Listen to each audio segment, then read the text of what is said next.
Hola, ¿qué tal? Feliz martes, bienvenidos a Impacto BTV Estelar. Soy Janet Flores, gracias por acompañarme este día en esta hora de información.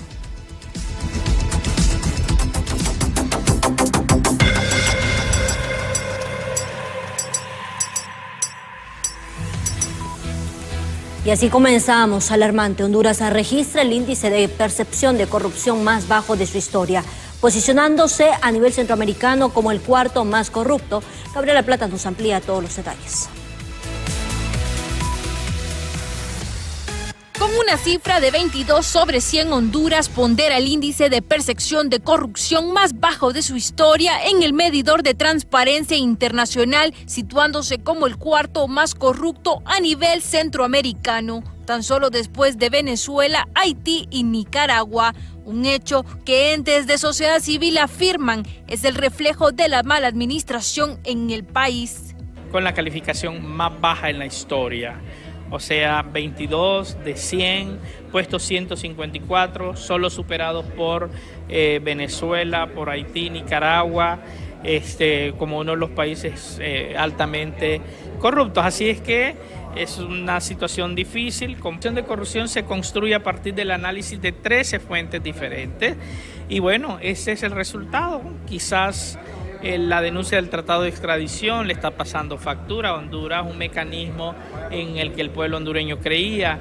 La mentira que le vendieron al pueblo hondureño de traer una misión contra la corrupción, lo engañaron. Por su parte, diputados afines al oficialismo rechazan este tipo de informes, ya que aseguran son sustentados en una percepción, no en estimaciones precisas y tangibles. Hasta el momento, en la gestión actual afirman, no se han presentado actos de corrupción como en gobiernos anteriores. Es una percepción.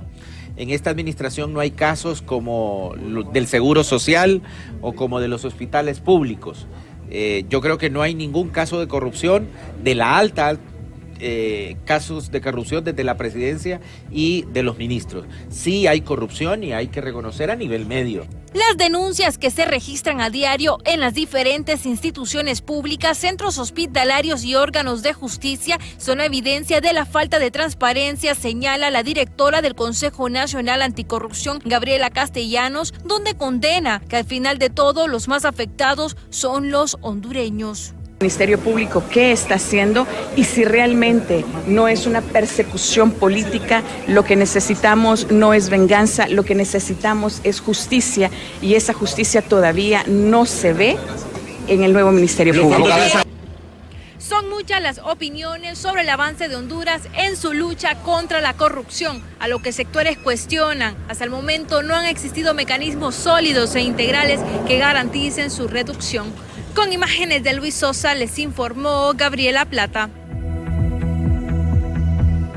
Y por supuesto, este informe es criticado por parte de los diputados del oficialismo. Berenice Amaya se encuentra con el diputado Harry Dixon para podernos ampliar sobre esta opinión acerca del informe que justamente se ha presentado por parte de la SJ. Berenice Amaya, con usted, buenas noches.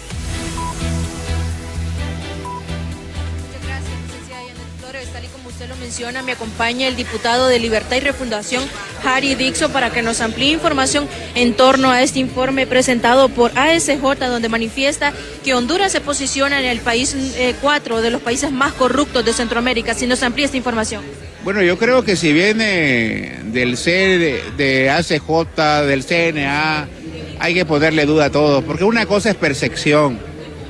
Yo puedo percibir que usted es corrupta, pero usted me va a decir o me va a preguntar, presénteme las pruebas.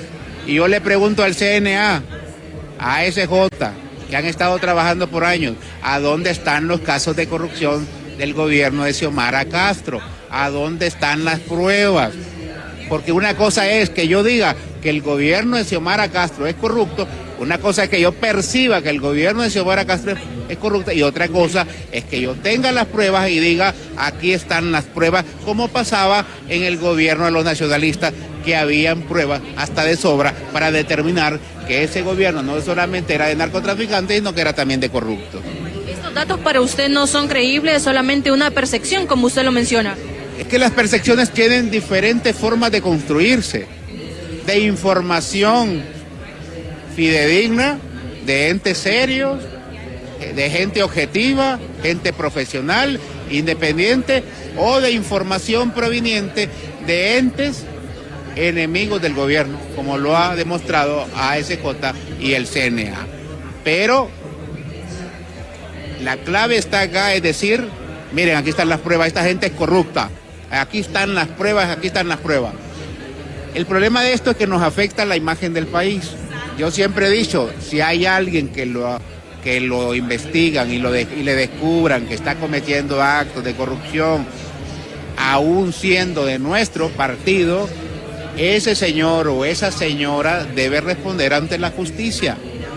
Pero no solamente es andar por el mundo diciendo que este gobierno es corrupto y es corrupto y es corrupto porque lo digo yo. Porque de eso se construyen las percepciones. De eso se construyen las percepciones y a veces vienen de fuentes no viables, mejor dicho. Ellos manifiestan que estos datos son reales, estos datos que brindan ellos a esta percepción de Honduras. Repito, que presenten las pruebas. De hecho, nos van a ayudar, porque imaginen que si hay un funcionario del gobierno de Xiomara que está cometiendo actos de corrupción y no presentan las pruebas, están siendo cómplices de la corrupción de ese funcionario.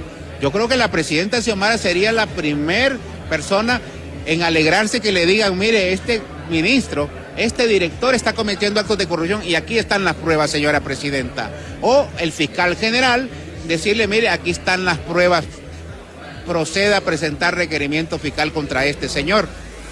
Nos ayudarían al gobierno, pero solo andar diciendo que el gobierno de Xiomara es corrupto, hasta que llega un momento que termina una gran cantidad de pobladores, de ciudadanos creyéndole que es cierto. Pero ¿a dónde están las pruebas? ¿A dónde están? Y eso afecta la imagen del país. ¿Y quién quiere venir a invertir en un país donde dicen que el gobierno solo pasa cometiendo actos de corrupción? En tiempos pasados, los impuestos del pueblo no se miraban por ningún lado. Hoy los impuestos que paga el pueblo hondureño, la señora presidenta los presenta a través de la construcción de carreteras, a través de construcción de escuelas, puentes, canchas deportivas, subsidio a la energía eléctrica, subsidio al combustible, la reconstrucción del sistema eléctrico hondureño. Y la señora presidenta ha dicho hasta la saciedad, el impuesto del pueblo hondureño es sagrado y aquí están las obras. Hoy podemos ver las obras de este gobierno, antes no. Entonces antes estaban mejor en percepción de corrupción, antes que se saqueaban instituciones completas como el Seguro Social, antes que se robaban el dinero de la pandemia de los hospitales móviles. Quiere decir que antes teníamos mejor percepción que la que tenemos ahora. La diferencia es que antes ASJ trabajaba con el gobierno de los que estuvieron gobernando. Muchas gracias. Declaraciones por parte de Harry Dixon, quien es diputado de Libertad y Refundación y nos brinda su análisis en torno a este informe presentado por ASJ. Vuelvo con usted, licenciada Janet Flores, al estudio central. Buenas noches. Muy buenas noches, Berenice Amaya. Gracias por la información desde el Congreso Nacional, donde estaremos también enlazándonos más adelante, porque también ya hay una agenda que va a seguirse dentro del legislativo. Ahora bien, siempre en el tema, Honduras también retrocede en el índice de percepción de la corrupción del 2024, lo que refleja una poca lucha contra este flagelo, asegura el presidente de la Cámara de Comercio e Industrias de Cortés, y lamenta además que el país se encuentre entre estos negativos datos, pese al trabajo significativo del gobierno para poder esclarecer los casos de este tipo. Yo no tengo las estadísticas si Honduras es más corrupta o no, pero yo entiendo, hay noticias y nosotros escuchamos que sí hay corrupción, y gracias a Dios que estamos viendo que el gobierno y la fiscalía lo están combatiendo, lo están buscando, todo lo que es todos esos temas que estaban pendientes o estaban engavetados. Y esa está muy buena noticia, y con eso esperamos que sea unas lecciones para los demás que son empresa privada o funcionarios o organizaciones que pueden recapacitar para que mantener la transparencia y el trabajo correcto para que salga todo para el bienestar de la población hondureña.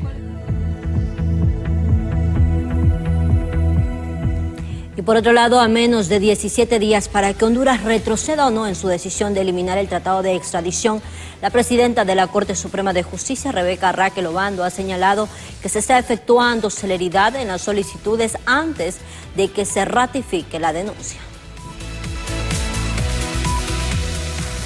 No van a hacer ninguna solicitud de extradición porque sabrán que ya no tiene ninguna vigencia.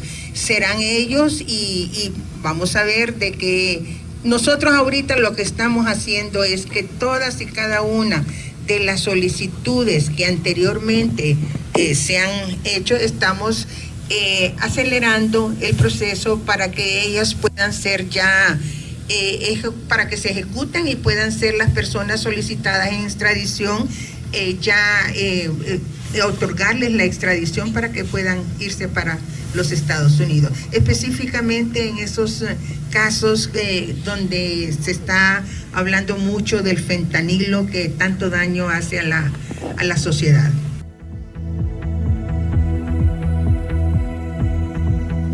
Y cambiamos completamente de tema. La cifra de vulneración en contra de la niñez en Honduras sigue en ascenso. Según la CENAF, las denuncias han aumentado a 340 en lo que va de este año, evidenciando así la persistente crisis de la violencia y abandono que enfrentan miles de menores en el país.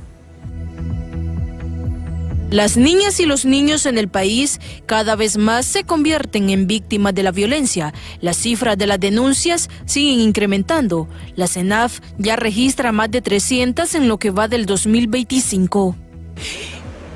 ¿De qué se tratan estas denuncias? De maltrato físico muchas veces, de abandono de recién nacidos en lugares públicos, que ustedes han visto, en los medios han sido un aliado también para la denuncia, para nosotros actuar inmediatamente, y pedimos a la ciudadanía siempre datos. Uno de los casos más graves de violencia contra la niñez fue el de una madre en Santa Rosa de Copán, que le amputó la lengua a su bebé recién nacida, situación por la que las autoridades solicitarán recalificación del delito por parricidio, luego que se confirmó la muerte de la menor.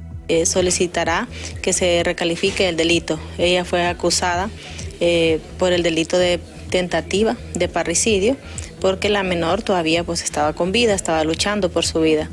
Sin embargo, pues al fallecer, ahora se le acusará por el delito de parricidio. Todo tipo de denuncia, ¿verdad? Cuando un niño o una niña está siendo víctima, son trasladadas al Ministerio Público, además de que las denuncias como se toman de oficio también en los casos que son de abandono, en los casos que son de supuestos parricidios u homicidios en perjuicio de los menores de edad. El Ministerio Público actúa de oficio, no necesita que alguien venga a interponer una denuncia. Por otra parte, representantes de los derechos humanos han catalogado como positivo que se denuncien este tipo de casos. Asimismo, piden resultados en las investigaciones. Como algo positivo, en la medida que hay mayor conciencia de lo que la violencia contra los niños significa. Eso se traduce en un incremento en el número de denuncias. Esperemos que en el futuro, en la medida que esto se mantenga, vayan bajando esas denuncias. Pero ahora lo que corresponde es pasar de la recepción a la investigación y a la sanción de los responsables. El Ministerio Público dio a conocer que ya se han presentado 16 requerimientos fiscales por diferentes delitos contra la niñez y más de 200 en el 2024. En cámara de Ángel Maradiaga les informó Berenice Amaya. El acoso sexual muchas veces no es visibilizado en el país, donde estar en la calle es un peligro constante para todas aquellas mujeres que a diario sufren de palabras sexualizadas por parte de algunos hombres que ven esto como un halago, algo que condenan los grupos feministas. Me encantaría tener esas piernas de arete, mi amor. Qué cosita más rica, amor. Qué curvas más ricas y yo sin frenos. Quisiera ser un pez para mojar mi nariz en tu pecera, mi amor. Estos parecieran algunos piropos que los hombres consideran atractivos y además adecuados para poder halagar a una mujer, cuando es todo lo contrario. Palabras como estas no generan confianza, sino rechazo hacia quienes las dicen. Por ello, este integrante del grupo feministas asevera se trata de acoso sexual callejero. La mayoría de estos casos no son visibilizados porque la tipificación cae sobre el acoso acoso sexual es bastante abstracto y mayoritariamente no conoces el agresor, no es un desconocido en la calle que te dice cosas, que te dice cosas sexuales, que denigra tu integridad. Entonces es una violencia bastante normalizada, porque aquí le dicen piropos, ¿verdad? Pero en realidad no son piropos, en realidad es un acoso sexual. Ante esto, las mujeres hondureñas catalogan el piropo como una manera grosera de enamorar en la actualidad y exhortan a los hombres que, lejos de ver a las mujeres como un objeto sexual, las vean como lo que merecen, respeto. No son piropos, sino que son una forma de denigrar a la mujer. No es lo mismo decirle cosas bonitas que son dulces a nuestros oídos que escuchar vulgaridades que venga de una persona, y más que todo que personas que no conocemos. Organizaciones feministas piden al gobierno implementar campañas para prevenir el acoso sexual en el trabajo, ya sea público o privado, y hasta en las calles. Es un tema cultural. Vivimos en sociedades machistas, sociedades patriarcales, donde se ve los cuerpos y las vidas de las mujeres como propiedad del padre, a veces de la familia, del patriarca, del abuelo. Luego, cuando están en la sociedad, se considera culturalmente de que los hombres son los que tienen el derecho a decidir sobre las vidas de las mujeres, impidiéndole muchas veces acceder a ciertos trabajos, estudiar, poder trabajar, etcétera, ¿no? Pero cuando están en lo público, cuando las mujeres nos movemos muchas veces en lo público, suele recibirse muchos actos de acoso, muchas veces en el trabajo, muchas veces por parte de los jefes, ¿no? Que piden favores sexuales a cambio de poder continuar una persona en el empleo, de poder mantener la estabilidad laboral. Luego también en la calle, en la vía pública, ¿no? Actitudes de acoso sexual hacia las mujeres, pero también algunas que rayan en la violencia, ¿no? En la violencia sexual. Las frases sexualizadas siguen siendo una de las amenazas que enfrentan las mujeres día a día. Por ello, estos grupos urgen de medidas como las que se han implementado en otros países como Perú, que fue el primero en América Latina en aprobar una ley contra el acoso callejero en el 2025, donde incluso se contempla hasta 5 años de cárcel cuando hay hostigamiento o acciones constantes. En Cámara de Jesús Sánchez les informó Jessica Pineda.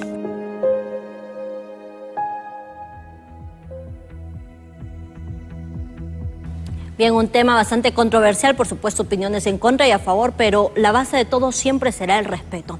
Bien, vamos a cambiar de tema porque aunque las autoridades de la Policía Nacional y del Ministerio Público descartaron un crimen pasional en el caso del estudiante de odontología María Fernanda Alemán, los expertos en temas de seguridad aseguran que la mayoría de estos hechos son por cuestiones sentimentales y solo unos pocos por acciones derivadas del crimen organizado y narcotráfico. No se puede colocar un policía en un hogar. Muchas veces estos problemas que se están dando de muertes de mujeres, la mayoría son crímenes pasionales, crímenes que se producen por cuestiones de celos, muchas cuestiones que influyen en el hogar, que eso sí se aleja prácticamente de lo que es la función policial.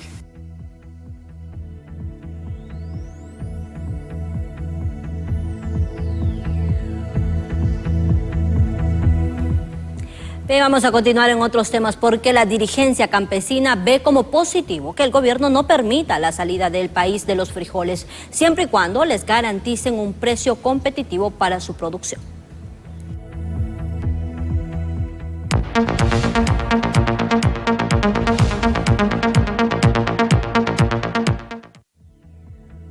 Con el fin de garantizar el abastecimiento y consumo de frijoles para todos los hondureños, el secretario de Desarrollo Económico ha tomado la decisión de implementar una veda temporal para la exportación de este grano básico esencial para la dieta de los hondureños y así evitar que salga a los países vecinos. Quiero decirle también al sector comerciante para que eviten hacer trámites, de que la posición es que la Secretaría de Desarrollo Económico no otorgará por ahora permisos de exportación de frijoles, porque vamos a proteger primero el consumo de los hondureños, garantizar que no haya especulación, garantizar que se mantienen los precios adecuados, por ende no hay en este momento oportunidad de que se les autorice exportación de frijoles en el país.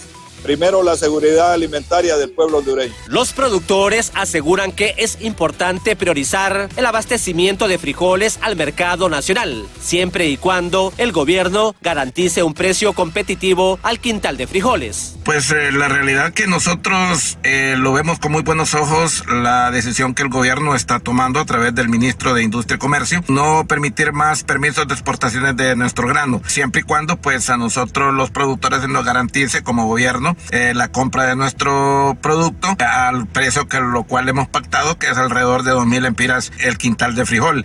Y también lo vemos con muy buenos ojos el hecho de que se trata de la reserva estratégica de nuestro país. Si no cuidamos nosotros nuestros granos como reserva estratégica, entonces quedamos condenados o quedamos expuestos después a pagar muy cara este tipo de consecuencias. El sector privado ve positivo la restricción en la exportación de los frijoles, pero asegura que a la par de esta medida se debe trabajar para mejorar la producción y productividad de este grano básico. Es necesario poder primero asegurar el mercado nacional por un tema de seguridad alimentaria, eso es fundamental, y a la par poder mejorar la producción y la productividad, particularmente el sector agro. Es un sector que ha venido rezagado desde el 2020 con las tormentas ETA y IOTA y los efectos climáticos extremos, y para esto medidas de adaptación y mitigación son fundamentales. Obviamente la prioridad va a ser el mercado nacional, pero siempre es necesario trabajar paralelamente para incentivar las exportaciones. Son la única forma de captar divisas y mantener un tipo de cambio estable en el país, además de las remesas familiares. Con la restricción en la exportación de frijoles, el gobierno evitará que este grano básico salga hacia los países vecinos, acción que permitirá que exista una estabilidad en el precio del producto. En cámara, Jesús Sánchez les informó Luis Durón.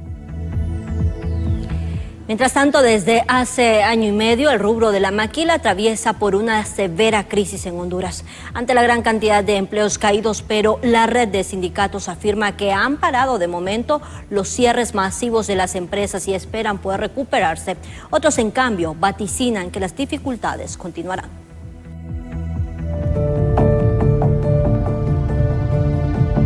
Más de 53,000 empleos directos se han perdido en la industria manufacturera de Honduras en los últimos 18 meses, de acuerdo a registros de la red de sindicatos de la maquila, quienes perciben actualmente una relativa calma y estabilidad con las empresas que aún permanecen en el país. Hemos empezado el año con por lo menos una relativa calma, porque hemos visto ya empresas que están contratando personal, sobre todo en Choloma, y los anuncios de cierre hasta este momento se han detenido. El último año y medio se perdieron 53,000 empleos. Ahorita las cifras que tiene la Asociación de Maquiladores, que las conocimos el lunes, son 146,000 empleos, que venían hablando de 189,000 empleos. Entonces, yo sí creo que se va a ir recuperando poco a poco, porque Choloma se ve que hay contratación. Sin embargo, asesores de empresas adheridas al régimen de zonas libres manifiestan que las contrataciones que algunas maquiladoras están efectuando son muy bajas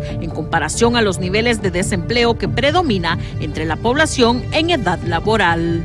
Todos hemos sido testigos de las grandes filas que se están haciendo frente a los parques industriales para la contratación de personal.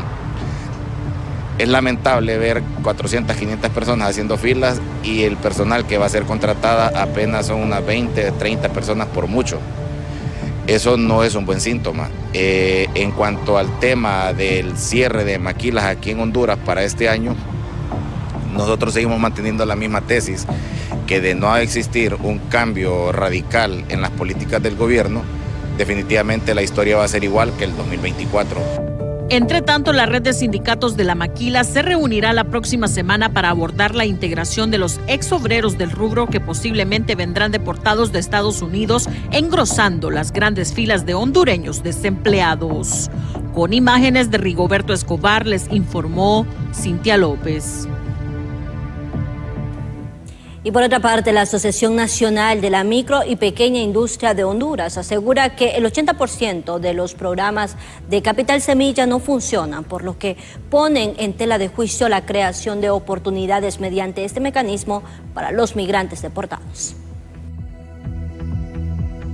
Bueno, normalmente hemos visto cuando se ha entregado Capital Semillas, el 80% de estos capitales semillas no han funcionado. Las personas se gastan el dinero o incluso si se le dan insumos para trabajar, terminan vendiendo los equipos que se le dan, porque siempre queda en ellos esa semilla de querer emigrar, ¿no? Ahora sabemos que va a ser más difícil, pero siempre algunos lo van a continuar intentando, ¿verdad? Por lo tanto, sería más importante que se enfoquen en un programa que sea de capacitación y a medida de que vaya él mostrando interés en continuar capacitándose, se le vayan dando los beneficios. para que así se garantice que ya sale realmente capacitado en un tema técnico que le permita continuar elaborando en la empresa o que ponga su propio emprendimiento, pero ya con conocimientos técnicos. Hasta el momento no lo... Impacto BTV Estelar. El secretario de Energía, Eric Tejada, asegura que gracias a las millonarias inversiones que está realizando el actual gobierno en la Empresa Nacional de Energía Eléctrica, a mediados del 2027, esa estatal eléctrica ya estaría operando con un presupuesto estable y sin números rojos. En 20 años, los diferentes gobiernos no invirtieron recursos en la ENE, hasta el punto que muchos equipos estaban colapsados y desfasados. Pero en los últimos 3 años, la inversión en la estatal eléctrica ha sido de 21.000 millones de lempiras, lo que permitirá que para el 2027 la empresa de energía inicie a operar con las finanzas positivas, asegura el secretario de Energía. Si este año logramos la meta de otros 3 puntos de reducción en pérdidas con el nivel de inversiones, según los estados financieros proyectados que vamos a certificar el 2026, para el 2027, mediados o finales, ya la ENE debe de estar en números negros si se sigue con todo el plan que venimos implementando desde hace 3 años. En las últimas 2 décadas, la ENE ha sido el principal agujero fiscal de las finanzas del Estado, ya que ha representado el 2% del déficit fiscal del país, lo que representa unos 20.000 millones de lempiras. Bueno, la ENE ha representado más o menos alrededor del 2% del déficit fiscal, ha llegado a representar en este sentido, o sea que mejoraría realmente la posición para nivel de la cuestión macroeconómica del país definitivamente, y además ayudaría también a perfilar estas inversiones en infraestructura que se están requiriendo, mejorar los estudios, avanzar más rápidamente en estas otras inversiones fuertes en energía que se están programando. El representante del sector privado ante la Junta Directiva de la ENE reconoce las inversiones que se han hecho en la estatal eléctrica, pero asegura que aún falta mucho por hacer. En lo que se ha trabajado mucho desde el ENE, y hay que reconocerlo, es en el tema de las inversiones en materia de transmisión. Ahí hay avances significativos y ojalá de que estos avances también puedan ser con el tema de generación, una planificación adecuada para garantizar de que en los meses complicados como ser abril, mayo, junio, no volvamos a vivir racionamientos, aunque ya el tiempo apremia. Para este 2025, la cartera de inversión en la ENE rondará los 10.000 millones de lempiras en proyectos claves en la transmisión de energía que tendrán un impacto en el crecimiento económico del país, asegura el secretario de Energía. En cámara, Jesús Sánchez les informó Luis Durón. Y en otros temas, la región noroccidente del país estará recibiendo un modelo económico alternativo y solidario que priorizará una revolución de los emprendedores, MIPYMES y también las empresas del sector social de la economía. Sin embargo, la falta de políticas efectivas sigue agravando la creación de empleos. Honduras enfrenta desafíos significativos en su mercado laboral y los reclamos por parte de MIPYMES son constantes ante la falta de oportunidades para la creación de sus emprendimientos, por lo que se están implementando iniciativas destinadas a fortalecer el emprendimiento y apoyar a los microempresarios, impulsando así un modelo económico alternativo solidario que prioriza la revolución del sector social de la economía. En los últimos 3 años, la presidenta ha formalizado más de 15.800 pequeños negocios en el país. Y hemos estado al otro lado de la montaña, donde no hay posibilidades algunas de poder salir adelante, y la oportunidad de la función pública de la presidenta es llegar a esas comunidades. Hay 2.007 comunidades priorizadas por el programa de la Red Solidaria. Hemos creado MIPYMES, pequeños negocios, para poder potenciar esas comunidades, cajas rurales de ahorro y crédito, y a la par una empresa que les permita comercializar sus productos, sus excedentes que generalmente tienen. Mientras tanto, las leyes que permiten la apertura de emprendimientos y empleos se desarrollan a paso de tortuga. El directivo de la Cámara de Comercio e Industria de Cortés reclama por la polarización que existe en el Congreso Nacional para desarrollar la rápida aprobación de estos preceptos que ayudaría con la construcción de más puestos laborales. Tenemos un Congreso Nacional que todos los políticos pasan peleando, no teniendo las sesiones que se necesitan para poder aprobar leyes que vengan a incentivar los negocios, la inversión y el empleo en el país. Ese pleito, esa polarización que han tenido todos los políticos, y hablo en general, porque han habido leyes que vienen a beneficiar que no han sido aprobadas por estar en ese pleito político. Ya Honduras no necesita estar en eso, necesitamos ser más ágiles. Sin embargo, miles de hondureños siguen en la incertidumbre, buscando una oportunidad en un país donde el empleo formal se ha convertido en un privilegio y no en un derecho. Si no se toman medidas urgentes, el desempleo seguirá siendo un obstáculo para el desarrollo de Honduras, empujando a más ciudadanos a la desesperación y la migración forzada. Para Impacto BTV Estelar, les informó Cristina Escobar.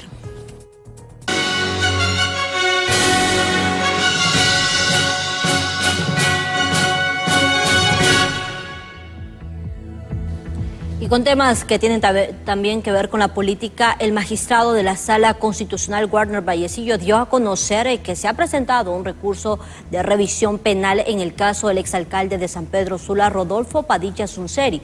Sin embargo, hasta el momento no ha sido admitido. De revisión penal no lo hemos analizado todavía en la sala para la admisibilidad del mismo. Creo que posteriormente a este evento vamos a reunirnos en la sala para ver si cumple con los requisitos y los presupuestos para su admisibilidad. La sala emita una resolución, tiene que haber unanimidad de todos los miembros de la sala, de los 5 miembros. En caso de no haber unanimidad, pasaría precisamente al Pleno para que el Pleno conociera sobre la admisibilidad, no sobre el fondo del asunto. Sí. O sea que... Y a propósito, en relación a esta aspiración del exalcalde sanpedrano Rodolfo Padilla Sunseri de regresar a la comuna, analistas jurídicos explican que el exedil está inhabilitado por sentencia firme debido al delito de prevaricato administrativo y señalan que si llega a ser candidato sería bajo varias ilegalidades. Nuestro marco legal democrático establece limitaciones y una de esas limitaciones es que personas condenadas por sentencia firme e inhabilitados no pueden participar.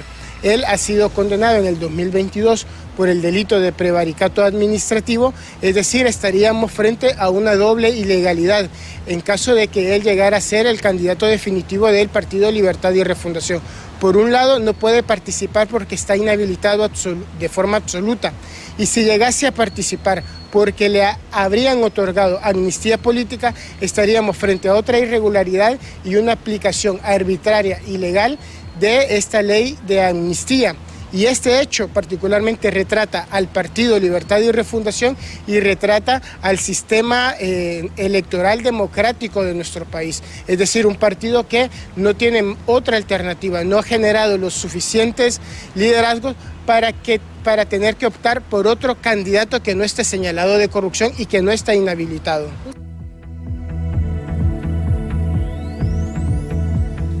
Mientras los analistas en temas electorales les hacen un llamado a los comisionados de política limpia para que puedan establecer mecanismos de vigilancia en las campañas y así poder evitar la corrupción y también la filtración del narcotráfico.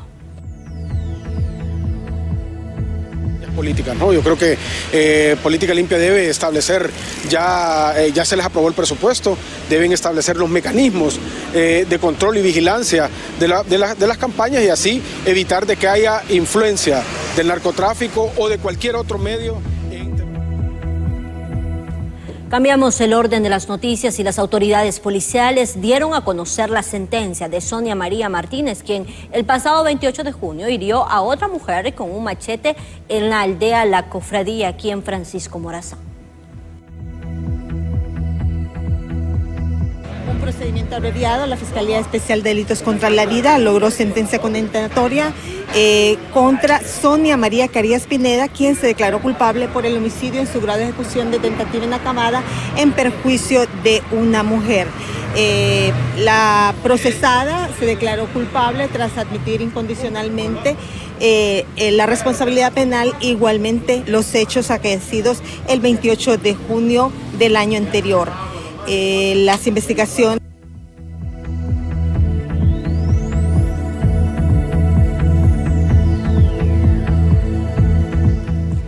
Además, un juez dictó detención judicial a 14 ciudadanas acusadas por fraude en perjuicio del Instituto Hondureño de Seguridad Social.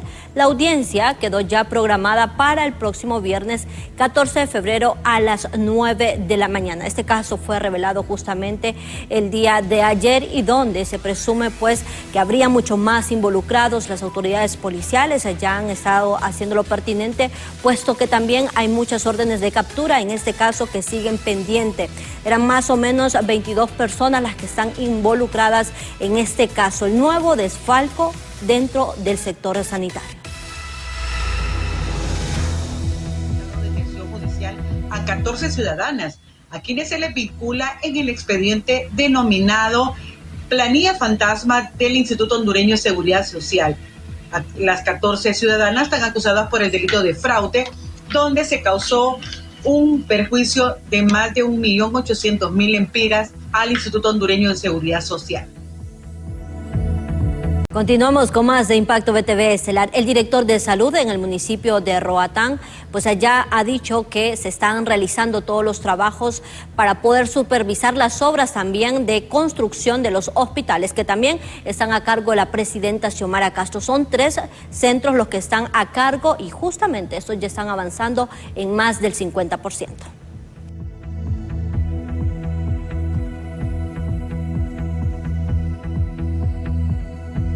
La presidenta Xiomara Castro Sarmiento ha realizado una supervisión de 3 centros médicos, 3 centros de atención en salud, aquí justamente en el municipio de Roatán, en Islas de la Bahía.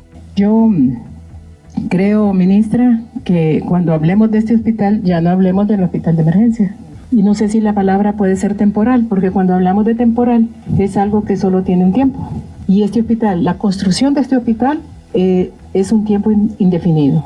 ¿Cuál va a ser la funcionalidad del hospital después de que se construya el de arriba? Creo yo que eso se va a definir en su momento, pero la palabra temporal también hay que cambiarla.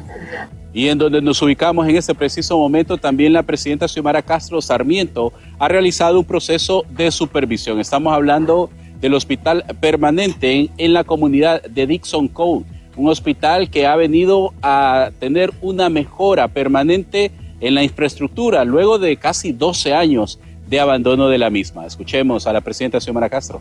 Y el día de ayer yo estuve reunida con el presidente del BID y uno de los temas que tocamos, que fue un tema muy importante, fue precisamente el tema de los hospitales, que son financiados con fondos del BID. Y mi llamado fue precisamente eso, la necesidad de que este hospital tuviera todo el respaldo y todo el apoyo, que no tuvieran atrasos, ni por parte de las gestiones, que muchas veces son burocráticas, tanto en el gobierno como también en el mismo banco. También dentro de este proceso de visitas aquí en Roatán, la presidenta Xiomara Castro visitó el Centro de Salud Evans McNabb en French Harbor, comunidades que también urge de atención en salud.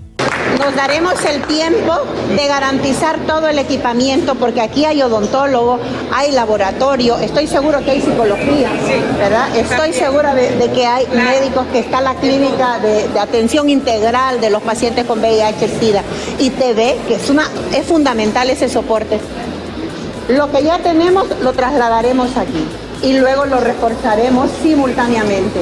Esta es parte de la supervisión que ha desarrollado la presidenta Xiomara Castro Sarmiento en esta iniciativa de transformar permanentemente todo el sistema de salud a nivel nacional. Desde Roatán, con cámaras de Walter Pérez, les informa César Euseda. Cambiamos completamente de tema porque al aeropuerto Ramón Villeda Morales llegó el 4º vuelo militar después de un vuelo charter con migrantes deportados desde Estados Unidos. En las unidades aéreas viajaban aproximadamente 163 personas, quienes fueron expulsados y obligados a abandonar el sueño americano después de las duras leyes migratorias de Donald Trump. El director ejecutivo del Instituto Nacional de Migración, Wilson Paz, también informó que el jueves llegarán las autoridades autoridades mexicanas para abordar la problemática.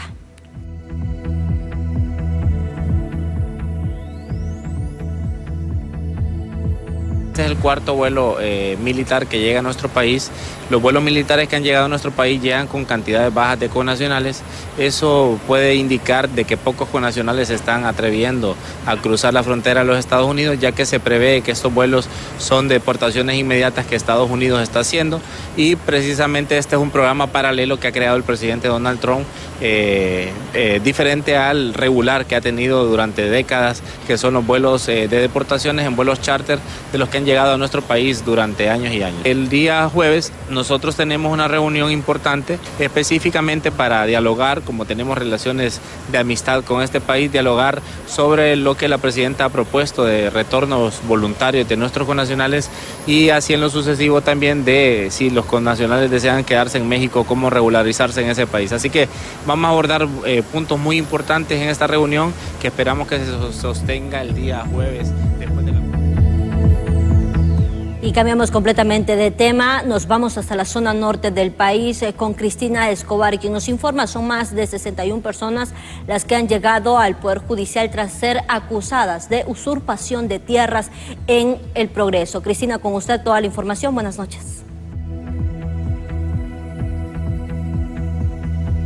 Muchas gracias. En efecto, estamos desde San Pedro Sula, siempre informándoles sobre lo que acontece en esta zona para Impacto BTV Estelar, precisamente en el Poder Judicial, para conocer sobre estas personas que llegaron durante el día de hoy, ya pues con el delito de usurpación de tierras. Para eso estamos con el portavoz del Poder Judicial para conocer de qué se trata este caso. Bueno, eran 61 personas presentadas por la defensa técnica legal de ellos en relación, como decía usted, al delito de usurpación de un predio ubicado al norte del Hospital del Progreso. Posteriormente aparecieron 28 supuestos propietarios también y así se ha generado este conflicto que presentó la Fiscalía el año pasado en el requerimiento fiscal en septiembre. El Juzgado de Letras Penal con competencia nacional en materia de criminalidad organizada, medio ambiente y corrupción llevó a cabo la audiencia de declaración de imputado en donde las partes procesales, la Fiscalía pidió una medida cautelar distinta a la detención judicial, se sumó la defensa y en ese orden la jueza de Letras Penal con jurisdicción nacional aplicó una medida cautelar distinta a la detención judicial y les impone la presentación periódica a las 61 personas vinculadas al delito de usurpación y en ese sentido fueron citados para la siguiente audiencia. ¿Para cuándo es la siguiente audiencia? La siguiente audiencia quedó, que es la inicial, para las 9 de la mañana del miércoles 12 de marzo y de recordar también que esto sucede en una colonia Villarrina, lotificadora Nelson Hall, como le decía, al norte del Hospital Progreseño. Muy bien, declaraciones del portavoz del Poder Judicial, Roy Barahona, para conocer sobre la llegada de estas personas al Poder Judicial, ya que están pues acusadas de usurpar estas tierras en El Progreso y Oro. Con esta información retornamos a estudios de Impacto BTV Estelar, Somos Todos. La presidenta Xiomara Castro también llegó hasta el aeropuerto de Roatán para poder supervisar las obras de ampliación y la mejora de la terminal aérea Juan Ramón Manuel Gálvez, que tienen una inversión superior a los 700 millones de lempiras. La presidenta Xiomara Castro Sarmiento visitó el municipio de Roatán, en Islas de la Bahía, para supervisar los trabajos de ampliación del aeropuerto Juan Manuel Gálvez en Roatán, una comunidad necesitada de cambios y transformación en el sistema aeroportuario del país. Estamos iniciando en la inspección de la construcción y la ampliación del aeropuerto de Roatán.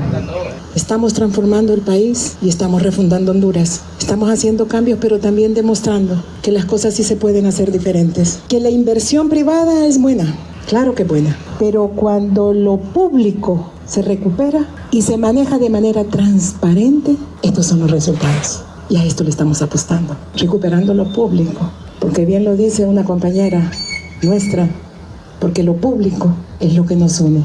Por su parte, el ministro de la Secretaría de Infraestructura y Transporte, Octavio Pineda, mencionó que son grandes las transformaciones que vienen en lo sucesivo para el aeropuerto de Roatán. Ahora que la frecuencia de vuelos, sobre todo en la isla, está mejorando y ampliándose, es la número 1, ¿verdad? Que los medios de comunicación, Presidenta, lo entiendan, es la número 1 visitada en todo el Caribe. La que está siendo más visitada, este aeropuerto está mejorando casi en 2 dígitos, cuando la media de la región y del Caribe anda entre el 7 a 8%. Nosotros andamos 2% arriba. ¿Eso qué quiere decir? Pues la gente ya no le tiene miedo a la pandemia, esa enfermedad y ese virus ya lo pasamos, ya la gente está frecuentando estos nuevos lugares, no solamente Roatán, de Roatán uno viaja a Guanaja, uno viaja a Utila y así puede estar en estas islas que son las mejores islas del Caribe. Entonces, Presidenta, es una inversión, como lo decía don Ricardo, de hasta 700 millones de lempiras para mejorar, ampliar, remodelar todo este aeropuerto Juan Manuel Gálvez. Que la última vez que se le había hecho algo fue cuando el expresidente Manuel Zelaya Rosales y fue el tema del carpeteo. También se mencionó que el aeropuerto de Roatán es una de las pistas aéreas de mayor desembarque a nivel centroamericano, por lo que amerita una transformación inmediata y mejora constante de las atenciones a los pasajeros y visitantes de otras latitudes. Con cámaras de Walter Pérez, les informa César Euceda. No hay tiempo para más. Gracias por habernos acompañado. Será hasta el día de mañana. Recuerden siempre comenzar su día informado.